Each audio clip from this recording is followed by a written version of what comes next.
Hey everyone, have you ever wondered why people keep smoking, even when they know it's harmful? It's easy to look at smoking from the outside and think, why don't they just quit? But the psychology behind smoking is much deeper than just habit or lack of willpower. Let's break it down. First, smoking often starts with something simple, curiosity or social influence. For many people, their first cigarette isn't about addiction. It's about fitting in. Maybe it's friends, maybe it's stress, maybe it's just the feeling of trying something adult. And in that moment, the brain is paying attention. Nicotine, the main addictive substance in cigarettes, works very fast. Within seconds, it reaches the brain and releases dopamine, the chemical linked to pleasure and reward. So the brain quietly takes note. This feels good. Remember this. That's where the loop begins. Over time, smoking becomes less about enjoyment and more about relief. People don't just smoke to feel good, they smoke to stop feeling bad. Stress, anxiety, boredom, frustration. Smoking starts attaching itself to these emotions like a shortcut. Feeling overwhelmed? Light a cigarette. Feeling lonely? Smoke. Need a break? Smoke. The brain starts building a connection. Smoking equals relief. But here's the twist. That relief is temporary and often created by the addiction itself. Nicotine withdrawal causes irritability, restlessness, and discomfort. So when someone smokes again, they're not just chasing pleasure. They're removing that discomfort.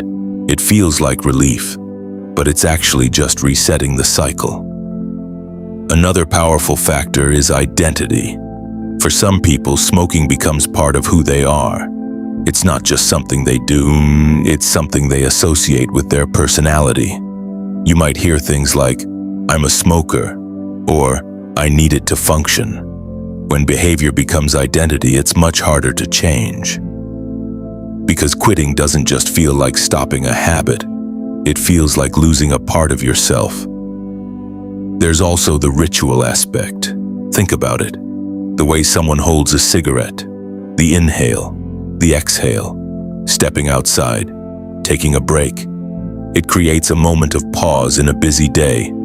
For many people, that ritual becomes calming in itself, independent of the nicotine. It's a structured escape, and humans love predictable comfort. Now let's talk about stress.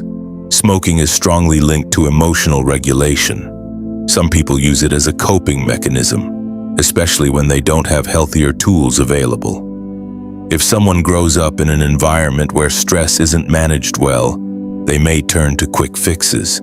Smoking becomes one of those fixes, not because it truly solves anything, but because it feels like it does for a moment. And then there's the illusion of control. Lighting a cigarette can feel like taking charge of your state, like saying, I decide when I relax, but in reality, the dependency slowly takes control instead. That's the paradox of addiction. It feels like freedom, but it quietly limits it. Another interesting piece is cognitive dissonance. This is when someone holds two conflicting beliefs at the same time. For example, I know smoking is harmful, but also, I'm going to keep smoking. To reduce that discomfort, the brain creates justifications. You might hear things like, everyone dies anyway. My grandfather smoked and lived long. I'll quit later. These thoughts aren't random. They're psychological defense mechanisms. They protect the habit from being challenged, because change is uncomfortable, and the brain prefers comfort, even if it's harmful. Let's not forget the role of environment. If someone is surrounded by other smokers, quitting becomes even harder. Behavior is contagious. What feels normal in one group can feel completely different in another. If smoking is part of daily social interaction, it reinforces the habit again and again. Now here's something important. Not everyone who smokes is deeply addicted psychologically in the same way. For some, it's more physical. For others, it's emotional. And for many, it's a mix of both. That's why quitting looks different for everyone. Some people quit overnight, others struggle for years, and that doesn't make one person stronger or weaker than another.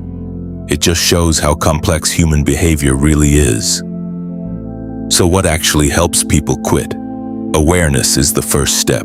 Understanding that smoking isn't just a bad habit, but a combination of brain chemistry, emotional patterns, and learned behavior. When people start recognizing their triggers, like stress, boredom, or social situations, they can begin to replace the habit with something healthier. Because removing a behavior without replacing it usually doesn't work. The brain still looks for that relief. And finally, there's compassion. It's easy to judge people for smoking, but when you understand the psychology behind it, you realize it's not just about choice. It's about patterns, coping, and conditioning over time. Real change doesn't come from shame. It comes from understanding. So the next time you see someone smoking, remember, there's a story behind that behavior. And like many things in psychology, it's never as simple as it looks. Remember, habits can't stop by force. It stops by design.